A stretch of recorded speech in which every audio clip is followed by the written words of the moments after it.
Vamos voltar ao texto de 1 Coríntios, só que desta feita no capítulo 12.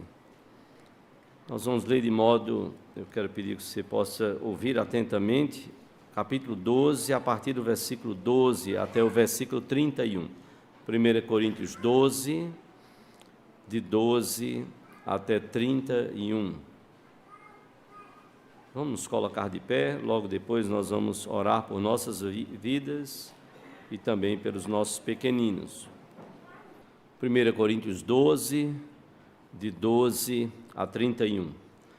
Nos diz a palavra de Deus, o apóstolo Paulo: porque assim como o corpo é um e tem muitos membros, e todos os membros, sendo muitos, constituem um só corpo, assim também com respeito a Cristo. Pois em um só Espírito todos nós fomos batizados em um corpo, quer judeus, quer gregos, quer escravos, quer livres. E a todos nós foi dado beber de um só Espírito. Porque também o corpo não é um só membro, mas muitos.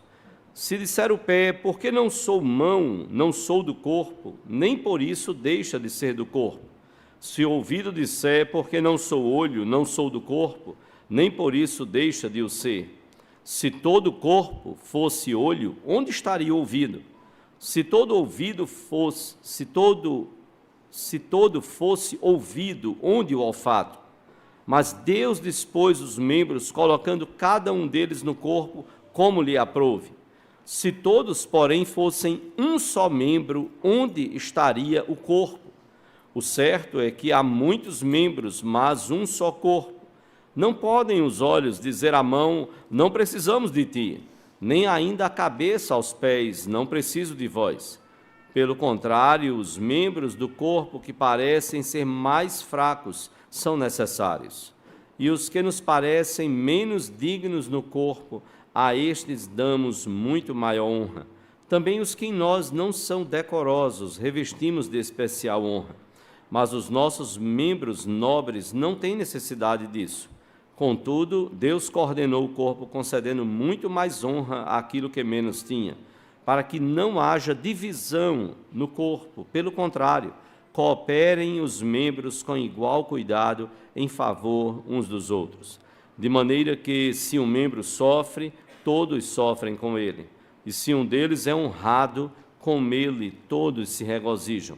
Ora, vós sois corpo de Cristo e individualmente membros desse corpo. A uns estabeleceu Deus na igreja, primeiramente apóstolos, em segundo lugar profetas, em terceiro lugar mestres, depois operadores de milagres, depois dons de curar, socorros, governos, variedades de línguas. Porventura são todos apóstolos? Ou todos profetas? São todos mestres? Ou operadores de milagres? Têm todos dons de curar? Falam todos em outras línguas? Interpretam-nas todos? Entretanto, procurai com zelo os melhores dons, e eu passo a mostrar-vos ainda um caminho sobremodo excelente. Que o Senhor Deus nos abençoe na compreensão da sua palavra. Nós vamos convidar as crianças, as professoras, professores à frente, nós vamos orar por elas e por nossas vidas. Nós queremos dizer aos pais que no momento da ceia, os filhos estarão voltando, isso já aconteceu em muitos outros momentos de ceia, para que eles possam estar também vivenciando esse momento da ceia do Senhor, tá certo? Então, quando a gente vai cantar aquele hino preparatório para a ceia, depois da mensagem, as crianças estarão voltando, receba as suas crianças, que elas possam estar participando e seja um momento também de educação na palavra de Deus, em relação à ceia e o que significa a ceia do Senhor. Vamos orar ao Senhor. Vamos todo mundo fechar os olhinhos, todo mundo de olhinho fechado, ninguém conversando. Vamos falar com Deus, vamos orar. Senhor Deus e Pai, nós nos maravilhamos com a Tua palavra e com a bênção que é e precisa ser a cada dia mais e mais a Tua igreja, a partir dos nossos corações, a partir das nossas vidas. Que o Senhor esteja operando em nós, através de nós, apesar de nós. Que o Senhor possa agir por sua graça e misericórdia com poder, aplicando, Senhor, a Tua palavra aos nossos corações. que nós guardemos a Tua palavra no nosso coração, não apenas para não pecarmos contra o Senhor, mas também, Senhor, para fazermos a Tua vontade, porque é o Teu propósito, que aprendendo a Tua palavra, possamos cumprir a Tua vontade, e assim, ó Deus, sermos instrumentos de bênção nas Tuas mãos. Abençoa os nossos pequeninos, abençoa aqueles que estarão ministrando a Tua palavra ao coração deles, que eles também sejam cheios do Teu Espírito Santo e possam ser usados na vida de cada um desses pequeninos. Nós te oramos assim, pedindo a Tua bênção sobre a compreensão da Tua palavra e a Tua aplicação às nossas vidas. Te oramos no nome de Jesus e para a glória dele. Amém, Senhor. Amém. Podeis assentar-vos. Eu toquei piano com um grupo de louvor, mas eles repetiram o louvor depois que eu saí do piano. Por quê? Por quê? Será que eles se acham, né? Às vezes dá a impressão, sabe? Acho que aquela turma de louvor se acha, né? O pessoal deve se achar alguma coisa de mais importante. Eu estive ontem pela manhã aqui no ensaio, tinha combinado só com Missilênia, com ela e com Marquinhos, e eu disse, não, eu quero fazer algo relacionado àquilo que vamos pregar. E eu vim para cá, só dei algumas coordenadas iniciais, para o Enos, que estaria como músico regente, estaria no teclado. Aqui você para e eu continuo, sem nenhum problema, vou lhe substituir à altura, talvez até melhor do que você, não é?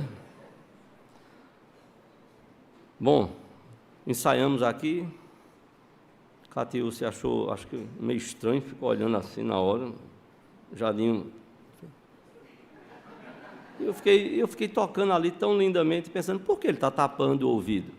Eu aprendi que isso é tentativa de se concentrar, e que outro barulho estaria acontecendo aqui no templo para desconcentrá-lo.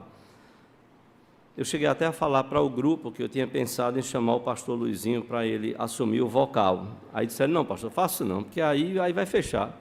Fecha o grupo do louvor, aí termina de fechar o grupo. Pastor Luizinho cantando e o pastor Petrônio tocando piano, acabou o grupo, vai fechar o grupo. E eu acho que muitos aí devem ter pensado assim, pastor Petrônio tocando e pastor Luizinho cantando, é melhor os dois pregando. É melhor os dois pregando. Vamos orar para que eles se convençam, pelo menos no presente momento, pode ser até que com muita técnica, com muito estudo, pode ser até que mudem. Alguém tem que chegar junto e falar com amor, não é? Alguém tem que chegar junto, ó, parou aí, não está dando não. Alguém tem que chegar com amor e falar. Inclusive, quando eu sentei no piano, eu recebi um olhar do presbítero aqui do púlpito, um olhar de estranheza. Eu não me senti nem um pouco estimulado pelo olhar do irmão. Eu senti que alguma coisa estranha estava no ar. E se eu tivesse passado o ano todo de 2023 em sigilo, tendo aula de teclado e piano? O pior estava por vir. Quando eu subi e passei, ele disse, eu espero que a mensagem não seja assim. Eu também espero. O autor de 1 Coríntios foi o apóstolo Paulo.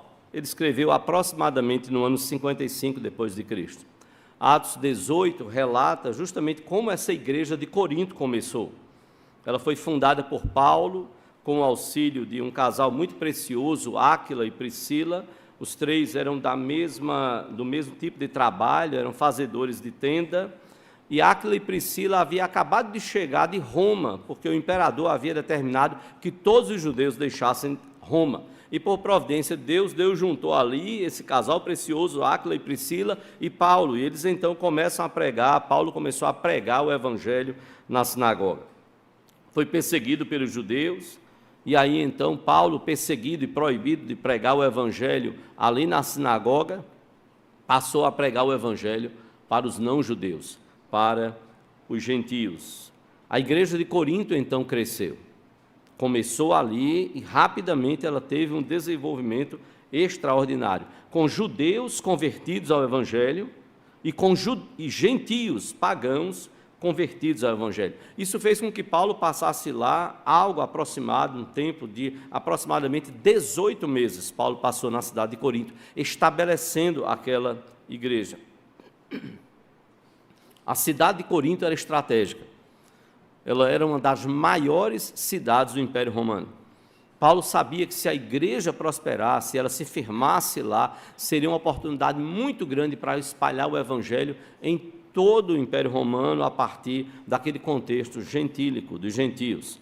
Era uma cidade cosmopolita, uma rota comercial. Pessoas de todo o mundo passavam por aquela rota comercial, conhecida pelo Istmo de Corinto.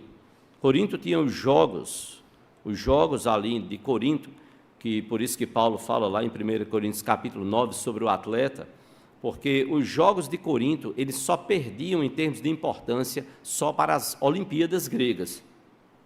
O segundo grupo de jogos mais importante do Império Romano era de Corinto.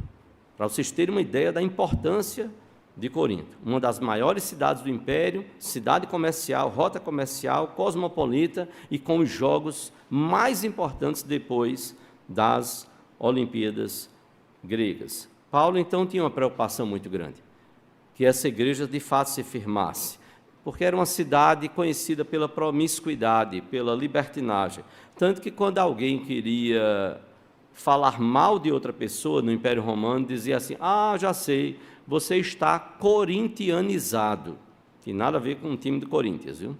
Você está corintianizado, para mostrar que a pessoa não tinha princípios éticos. E aí, então, descia a lenha. Era uma forma de você denegrir uma pessoa, era dizer que aquela pessoa estava corintianizada. Com a saída de Paulo, a igreja de Corinto mergulhou em problemas, contendas e divisões. Se você ler 1 Coríntios, a epístola, você vai encontrar isso.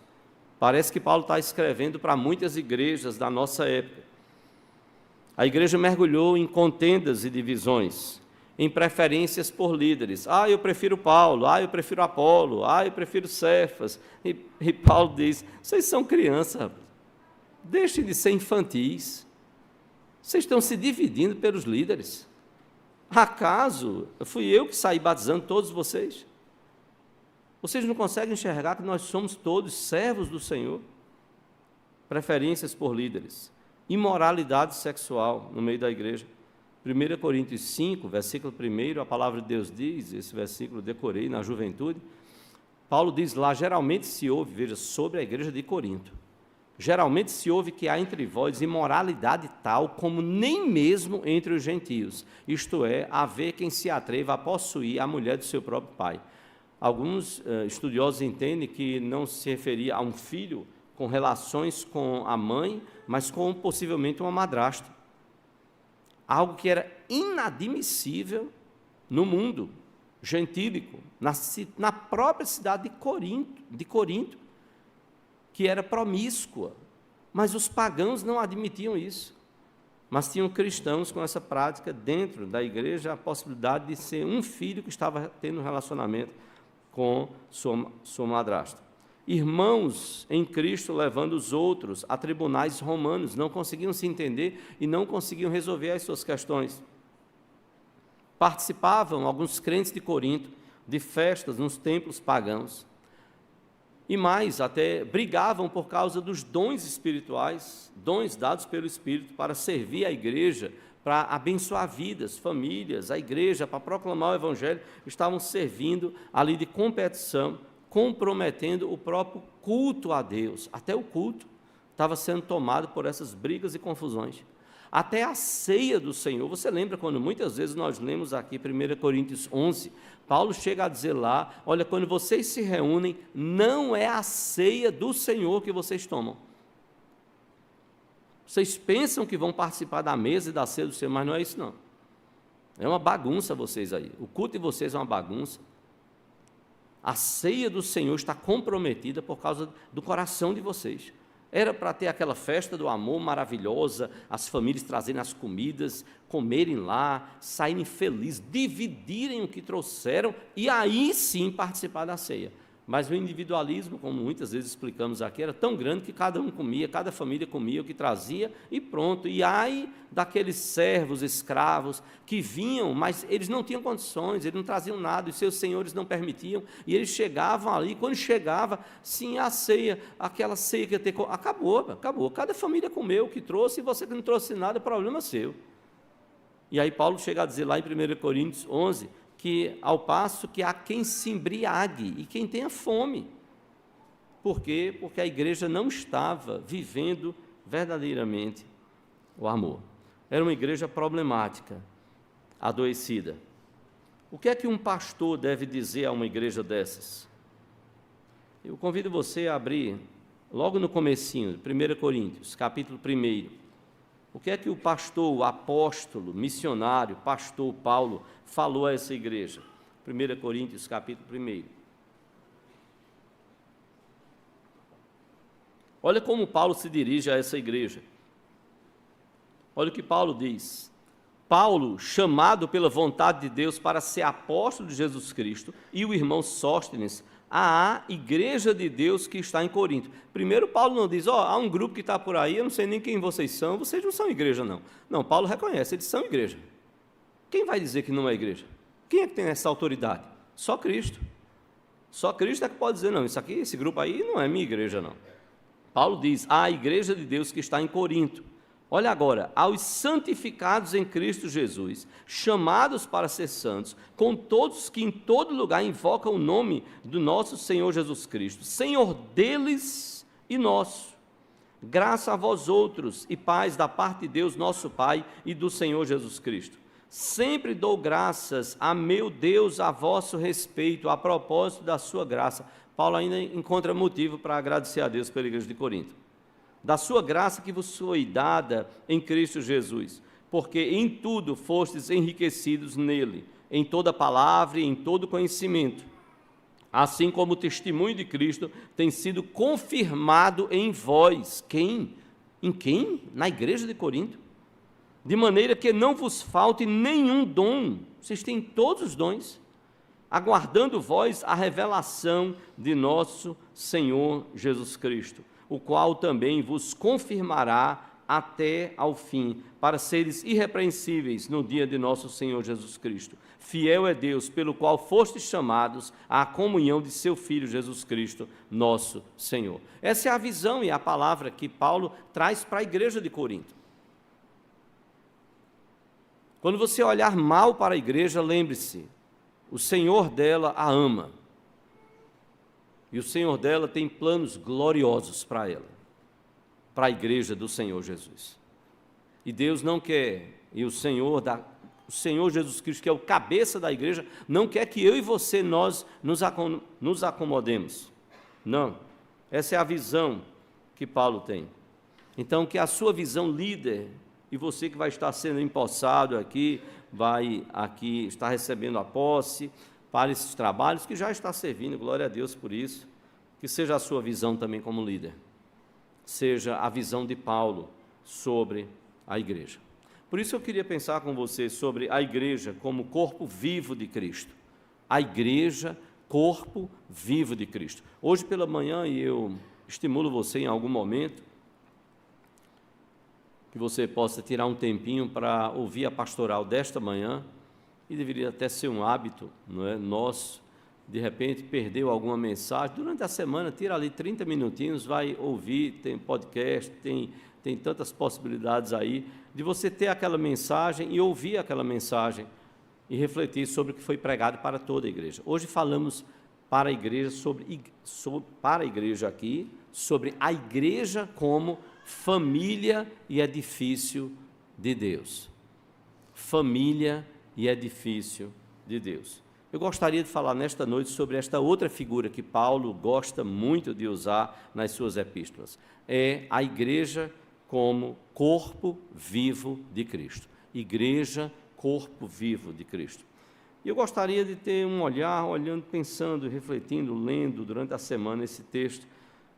Me saltou aos olhos um aspecto simples, mas que eu nunca tinha visto desta forma. Se você olhar, em primeiro lugar, Paulo fala sobre o eu. Olha o que ele nos diz aí, 1 Coríntios, capítulo 12, a partir do versículo 15.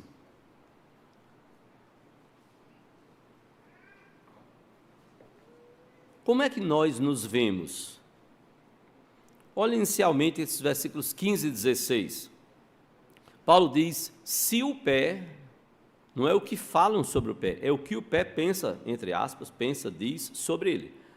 Se disser o pé, porque não sou mão, não sou do corpo, nem por isso deixa de ser do corpo. Se o ouvido disser, porque não sou olho, não sou do corpo, nem por isso deixa de o ser. Paulo está fazendo uma relação, e aí ele está dizendo, olha, se o pé chega e diz, eu sou pé, eu não sou mão. Então, se eu sou pé e não sou mão, eu não sou do corpo. Paulo diz, não, você está errado, você é do corpo sim. E aí depois ele vai dizer, se o ouvido disser, porque eu não sou olho, se o ouvido disser, eu não sou olho, eu não sou do corpo. Paulo vai dizer, não, você é do corpo sim. A visão que você está tendo de você mesmo está errada. Você precisa corrigir. E aí alguém, então, ninguém menos do que Crisóstomo, que era chamado Boca de Ouro, eram considerados os maiores pregadores da igreja nos primeiros séculos. Crisóstomo chegou a dizer o seguinte, nós invejamos o que nos sobrepujam um pouco, não os que pertencem a uma classe patentemente diversa. Você viu a relação que Paulo fez? Paulo não relacionou o pé com o olho, ele relacionou o pé com a mão. E ele não relacionou o ouvido com o pé, ele relacionou o ouvido, aqui sim, aí sim, com o olho. Os sentidos, audição e visão. O pé que percebe aqui, que anda, se locomove, ok, e a mão que apalpa. Há uma tendência de nós invejarmos aqueles que são um tanto semelhantes a nós. E aí nós começamos a invejar. E aí vê o que a palavra de Deus nos fala a partir do versículo 17. Se todo o corpo fosse olho, onde estaria o ouvido? Que é isso que Paulo quer dizer. Não é porque você é diferente que você não é do corpo, você é do corpo. O pé não pode se ver como pé e dizer, porque eu não sou mão, eu não sou do corpo, porque eu não faço o que a mão faz, eu não sou do corpo. O ouvido também dizer isso em relação ao olho. Então Paulo diz, se todo o corpo fosse olho, onde estaria o ouvido? Se todo fosse ouvido, onde o olfato? Onde o olfato? Mas Deus dispôs os membros, colocando cada um deles no corpo, como lhe aprouve. Se todos, porém, fossem um só membro, onde estaria o corpo? O certo é que há muitos membros, mas um só corpo. Paulo vai tentar mostrar àqueles que não se veem como corpo, para que eles não se desvalorizem.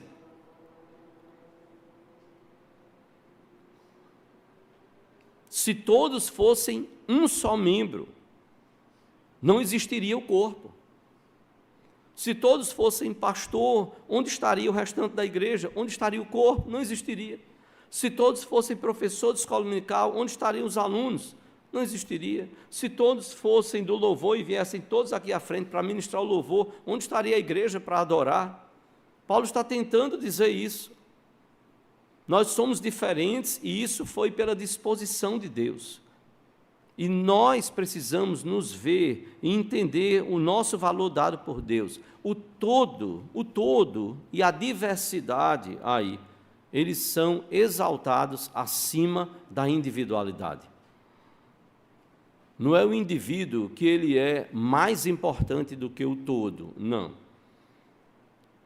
Veja a sua importância no plano de Deus. Não se ache o mais insignificante, por mais que aos olhos de outros isso possa parecer. Você é importante no plano de Deus. Não se veja como separado do todo, não se veja como inferior em relação ao todo, ao corpo de Cristo.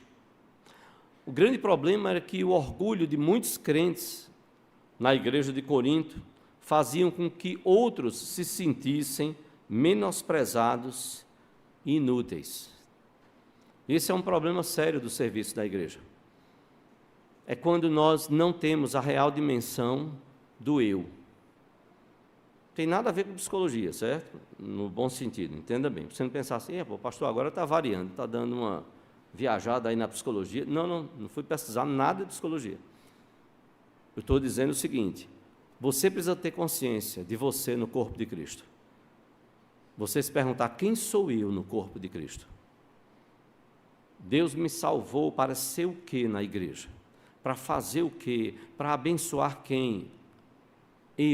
O eu, como instrumento nas mãos do Senhor. Mas veja, a disputa era tão grande na cidade de Corinto, da igreja de Corinto, que então irmãos menosprezavam outros.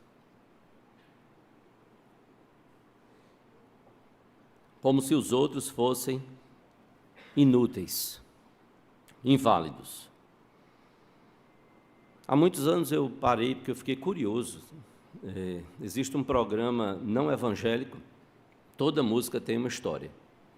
Mas eu fiquei curioso, inclusive já me deu vontade de isso na CBN, às vezes dirigindo, estou escutando lá, e aí conta a história de uma música. Mas eu fiquei pensando se isso fosse sobre os hinos, porque nós temos várias histórias no nosso cenário, contando a história do hino. Mas eu fiquei curioso, muito curioso, e você deve conhecer um louvor, que ele diz, quero que valorize o que você tem. E a gente estava há muitos anos no congresso de pastores, e estava lá o pastor, e ele é cantor, Armando Filho. E a turma estava conversando, sentamos, fomos conversar com ele. Armando, qual é a história desse louvor? Você sabe de onde veio isso, tal, tudinho? Porque cada um que ficasse imaginando uma história para aquele louvor. Quero que valorize o que você tem. Você é um ser, você é alguém tão importante para Deus. Nada de ficar sofrendo angústia e dor nesse seu complexo inferior, dizendo às vezes que não é ninguém. Eu tenho algumas pouquíssimas restrições em relação a essa letra, tem umas questõezinhas lá, pequenas, teológicas, que não me fazem deixar perder duas coisas. Primeiro, a importância de tudo isso que eu falei até chegar aqui, e depois, a história de quem compôs. Ele disse, conversando com os pastores, ele disse, irmãos, quem compôs esse louvor foi uma pessoa que viveu no mundão, e era um homossexual, entregou a vida dele a Cristo. Foi fazer parte de uma igreja, e ele estava numa luta enorme. Primeiro, a luta interna dele, depois a luta na igreja em relação às pessoas que sabiam da vida dele, do passado, e como Satanás usava o passado, ele numa luta enorme para deixar tudo aquilo, e tendo que enfrentar as lutas no coração dele, e ainda os relacionamentos dentro da igreja. Então é alguém que Satanás começa a agir, dizendo nada, você não vale nada, rapaz. Deixa eu passar na sua cara o seu passado, olha o seu passado aqui, você acha o quê? Que tem solução para você? Você acha que essa igreja vai amar você?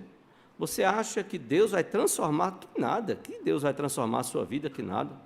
Você ainda continua enfrentando, sendo tentado, tudo, os pensamentos vêm e por aí vai. E o Armando, então, contou para a gente essa história.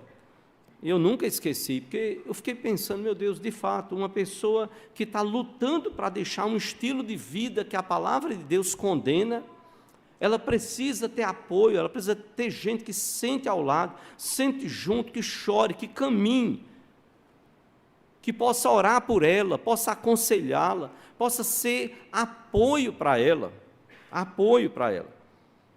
e que ela possa encontrar o real valor da vida dela em Cristo, na palavra de Deus, sendo ensinada nos relacionamentos dentro da igreja. Onde é que ela vai aprender o real valor dela? Paulo começou, então, eu digo, você precisa ter consciência do seu eu. Quem é você no corpo de Cristo? E é isso que Paulo está tentando dizer até aqui. Se você é pé, você não pode dizer que você não é do corpo só porque você não é mão. Então, cuidado com as comparações. Ah, não, porque eu não faço feito fulano, eu não oro feito fulano, eu não leio a Bíblia feito fulano, eu não prego feito fulano, porque a oração do pastor é a mais poderosa, é melhor do que... Não, nada disso. Nós somos membros do corpo de Cristo e nós somos amados pelo Senhor. Todos nós, indistintamente, no corpo de Cristo, todos são membros do corpo de Cristo e são amados pelo Senhor, e cada um tem o seu valor. Então, não perca o seu valor e não deixe que ninguém tire este valor, porque ele foi dado por Deus. Paulo começou a carta enaltecendo a condição dos coríntios, mas não a condição por eles. Isso não estava neles. Paulo faz questão de dizer aos santificados em Cristo, em Jesus Cristo. Então, Paulo enalteceu a condição dos coríntios no Senhor Jesus Cristo.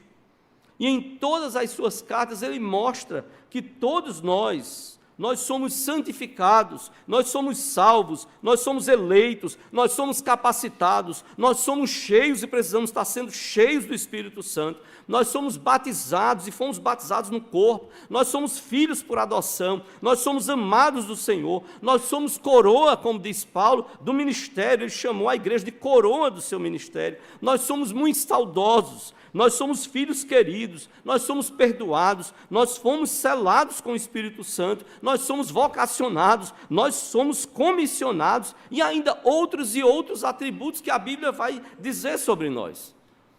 Eu vi certa vez um adesivo no carro que dizia assim: Filho de Deus, irmão de Jesus Cristo, habitado pelo Espírito Santo. É o fraco? É verdade. Só que muitas vezes a gente não para pensar: quem sou eu? Aí a gente cai numa crise pessoal, muitas vezes no meio da igreja. Quem sou eu? Eu não sou nada. Eu não presto para nada. Eu não faço nada. Que é isso? Olha todos, e ainda outros, que senão eu vou passar a noite aqui e vai virar uma vigília de pregação, falando sobre os atributos que Deus concedeu a cada um de nós. Então eu e você, nós temos que ter consciência de quem nós somos. Por isso que foi bonito o adesivo, resumiu tudo: Filho de Deus, irmão de Jesus Cristo, habitado pelo Espírito Santo. É o fraco?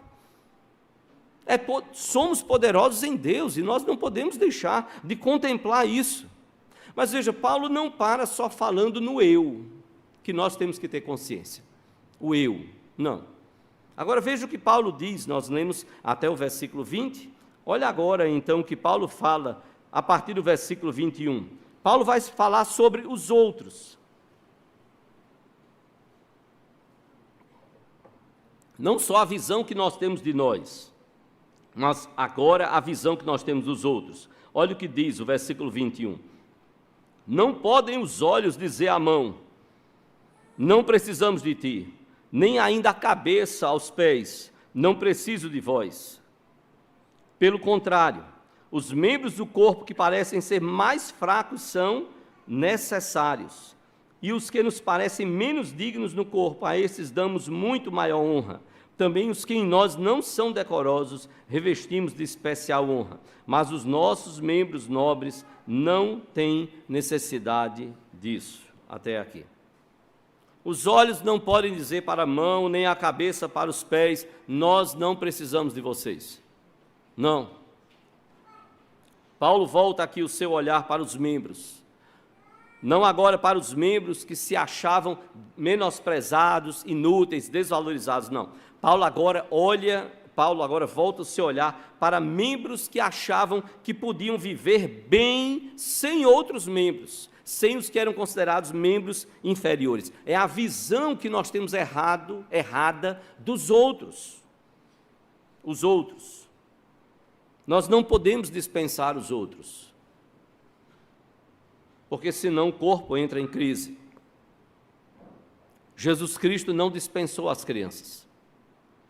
Jesus Cristo não dispensou as mulheres. Jesus Cristo não dispensou o samaritano leproso que foi curado. Jesus não dispensou o Zaqueu, odiado.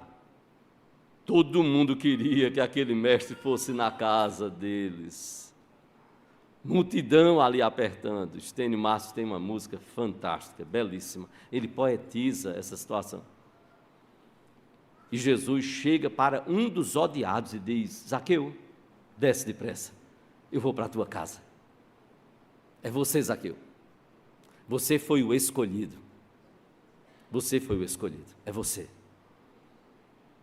Imagina ali líderes religiosos que estavam, que talvez achassem, bom, eu acho que Jesus vai escolher a minha casa. Eu sou uma das pessoas mais respeitadas aqui na cidade, alguém deve ter dito a ele, mestre, é melhor o senhor se dirigir à casa de fulano de tal.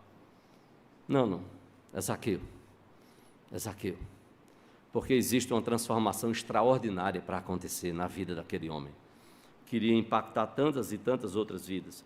Jesus não dispensou os pobres pescadores, mas fez deles talvez os maiores influencers para a glória de Deus.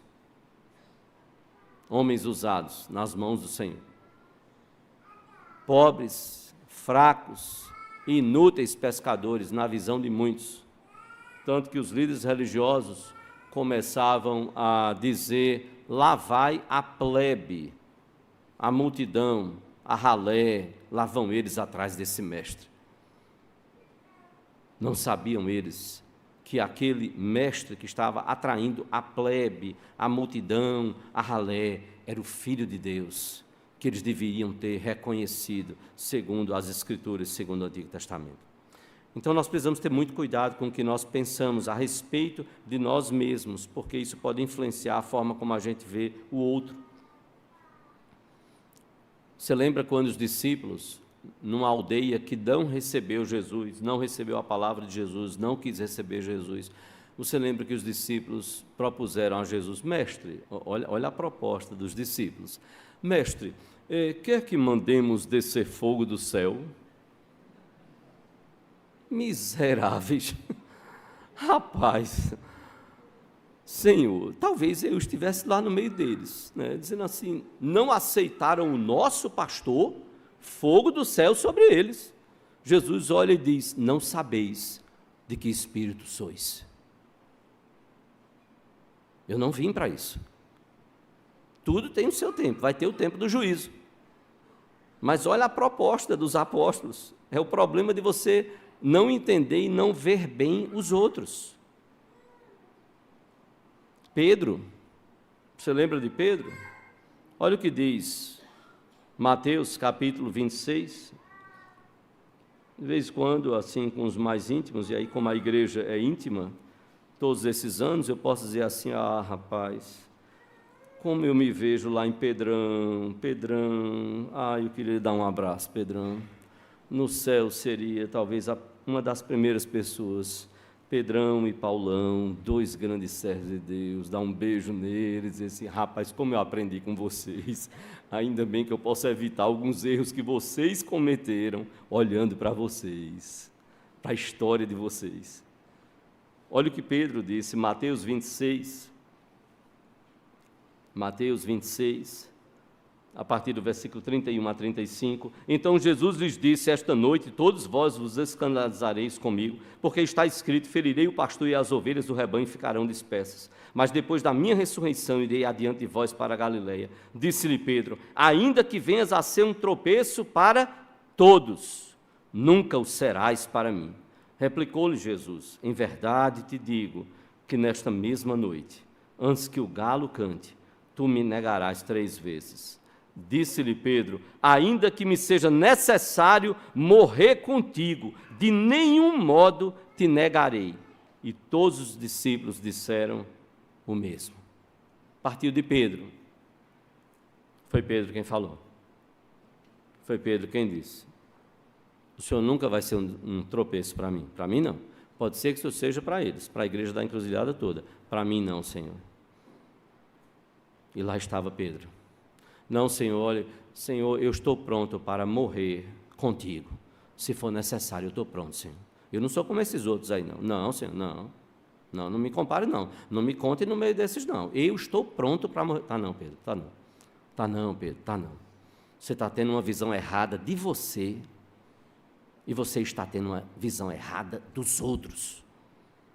Nós temos muito disso na igreja.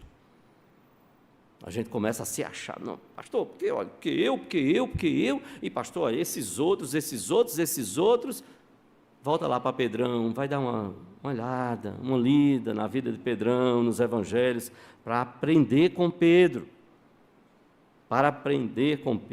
ainda que venhas a ser motivo de tropeço para todos, nunca o serás para mim. Nunca serás. Não, Pedro, você vai me negar. 3 vezes, Pedro, você vai me negar. Paulo enfatiza que os membros mais fracos, ou seja, os mais, a expressão aqui, fracos, doentes, insignificantes, eles são necessários. Se é para ter um corpo, todos são necessários, até os mais fracos e até mesmo doentes e insignificantes. Todos eles são necessários. Barclay chegou a dizer: sempre que começamos a pensar em nossa importância pessoal na igreja cristã, esvai-se a possibilidade de uma obra realmente cristã. Cuidado com o que você pensa a respeito de você, porque isso vai influenciar o que você pensa a respeito dos outros. Mas, por último, Paulo não fala só sobre eu, não fala só sobre os outros, mas glória a Deus, porque Paulo fala sobre Deus. E olha o que está no versículo, a partir do versículo 24. Olha o que Paulo fala lá. 1 Coríntios 12, 24.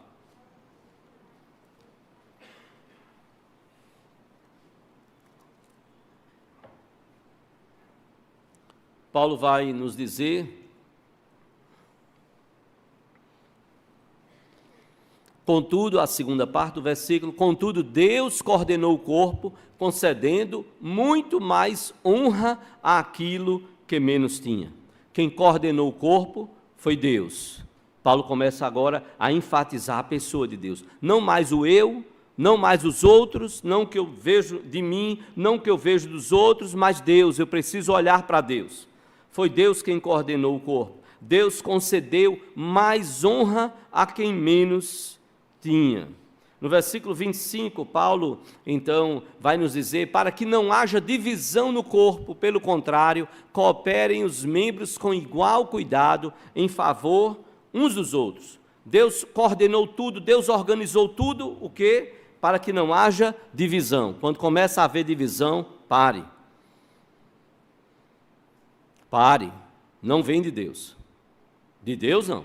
Deus coordenou o corpo para que esses membros funcionem de tal forma que não haja divisão. Muito pelo contrário, diz Paulo, haja cooperação com igual cuidado, e isso em favor uns dos outros. Precisamos ajudar uns aos outros, cooperar uns com os outros, ter paciência, cuidado, amor, zelo, apoiar uns aos outros, para que haja cooperação. E qual é o resultado disso? Está no versículo 26. Quando isso acontece, quando a cooperação acontece, quando nos vemos membros uns dos outros no mesmo corpo de Cristo, de maneira que se um membro sofre, todos sofrem com ele. Está um sofrendo, a gente sofre com ele. A gente chora com ele. A gente ora, a gente dá o ombro, a gente dá apoio. Se um sofre, todos sofrem com ele. E se um é honrado, todos são honrados com eles. É isso? Não. Olha lá, volta lá ao versículo 26. Se um deles é honrado, o que acontece? Com ele todos se regozijam, se alegram. Aqui está um teste de maturidade. Aqui está um teste de maturidade. Na hora que alguém faz uma coisa boa, isso é enaltecido. Aí você vê quem é maduro. Quem é maduro não age assim. Isso é porque o pastor não sabe o que eu sei. Se o pastor soubesse aquele elogio que ele fez, aquilo que ele falou naquela pregação sobre fulano, Beltrano, se ele soubesse isso aqui que eu sei, bebê, não seja infantil. Às vezes o pastor sabe muito mais do que você. Nunca esqueça como foi que Jesus chamou Judas. Você lembra quando Judas veio para trair Jesus? Antes de ser beijado por Judas, Jesus olhou para Judas e disse: para que viestes, meu inimigo? Você lembra disso, quando ele falou isso? Não? Falou assim não? Para que viestes o quê? Amigo. Meu Deus, que facada no coração de Judas. Acorda, Judas, olha o que você está fazendo. Para que viestes, amigo? Chamou Judas de amigo, e foi isso que Jesus foi, ao longo de todo o ministério. Ele foi um grande amigo para Judas. Podia ter entregue Judas ali na hora da ceia, não entregou. O que tendes para fazer, faze-o depressa. Todo mundo pensou que ele estava saindo para alguma missão que Jesus tinha dado. É porque não era o momento. Não era o momento. Teste de maturidade é quando você vê alguém ser honrado e você louva a Deus, porque aquilo dali, quando é real e verdadeiro, pode ser honrado. Então, louvado seja o nome do Senhor por isso. Se há outras coisas que não podem ser honradas, não, aí você não está invertendo, não. Mas aquilo ali é verdade? Louvado seja Deus por isso. Quando um deles é honrado, com ele todos se regozijam. Ministérios, grupos na igreja que não têm inveja uns dos outros, não, muito pelo contrário, cooperam para que não haja divisão, mas cooperação, ser bênção nas mãos do Senhor. E aí veja o que nos diz agora do versículo 27 a 31. A palavra então nos diz, Paulo diz, termina dizendo, ora vós sois corpo de Cristo, individualmente membros desse corpo. A uns estabeleceu Deus, foi Deus que estabeleceu essas pessoas no corpo. Primeiramente apóstolos, em segundo lugar profetas, em terceiro lugar mestres, depois operadores de milagres, depois dons de curar, socorros, governos, variedades de línguas. Porventura são todos apóstolos, ou são todos profetas, são todos mestres ou operadores de milagres? E olha o que Paulo diz, têm todos dons de curar, falam todos em outras línguas, interpretam-nas todos. Entretanto, diz Paulo, procurai com zelo os melhores dons. E eu passo a mostrar-vos ainda um caminho sobremodo excelente. Paulo vem nos lembrar que quem coordenou, quem colocou cada um no corpo, foi Deus. Reconheça isso. Deus está sobre as nossas vidas. Cada um foi colocado por Deus, com dons diferentes, talentos, habilidades diferentes. A Trindade está envolvida, porque 1 Coríntios capítulo 12, os versículos de 4 a 6, Paulo é quem vai dizer, ora, os dons são diversos, mas o Espírito é o mesmo, e também há diversidade nos serviços, mas o Senhor é o mesmo, e há diversidade nas realizações, mas o mesmo Deus é quem opera tudo em todos. A Trindade está aqui. O Espírito, que concede ali os dons, a diversidade nos serviços, a serviço do Senhor, o Senhor Jesus, e diversidade nas realizações. Mas é o mesmo Deus que opera tudo em todos. Deus Pai, Deus Filho e Deus Espírito Santo operando sobre toda a igreja. Tudo é através de Deus. Tudo é para a glória de Deus. Quando eu e os outros não se entendem, é porque está faltando Deus. Está faltando Deus. Está precisando mais de Deus. Menos do eu e menos dos outros. Porque aí Paulo vai terminar dizendo, eu passo a mostrar a vocês um caminho sobremodo excelente. E aí a gente conhece tão bem 1 Coríntios capítulo 13. É muito usado em casamentos, mas de fato Paulo não escreveu o texto inspirado pelo Espírito Santo num contexto de casamento. Ele escreveu o texto mostrando como a igreja deveria viver os seus relacionamentos, como os ministérios, as sociedades, como todos nós deveríamos funcionar como igreja, como corpo de Cristo. Quanto mais maduros nós formos, nós vamos estar cheios desse amor, cheios dessa preocupação uns com os outros. O que mais pastor faz na vida, e eu tenho dito isso no meio da minha própria família, e família bem ampla, não é nem meu núcleo familiar já entende muito bem isso. O que mais pastor faz na vida é tentar entender as pessoas. E aí é quando também começa a perceber, rapaz, fulano o eu dele está meio exagerado. Está conturbado esse eu dele. E os outros, na visão dele, está comprometida essa visão dos outros na visão dele. Lá vai o pastor tentar entender e tentar ajudar. Meu irmão, vamos ver esse seu eu. Olha, cuidado, olha isso aqui que você está dizendo. Meu irmão, isso aí que você está falando dos outros, olha, vê lá, o pastor está tentando fazer com que esse eu e os outros se encontrem. Porque nós estamos e precisamos estar todos a serviço de Deus. A igreja é corpo vivo de Cristo, mas nós temos que tomar muito cuidado.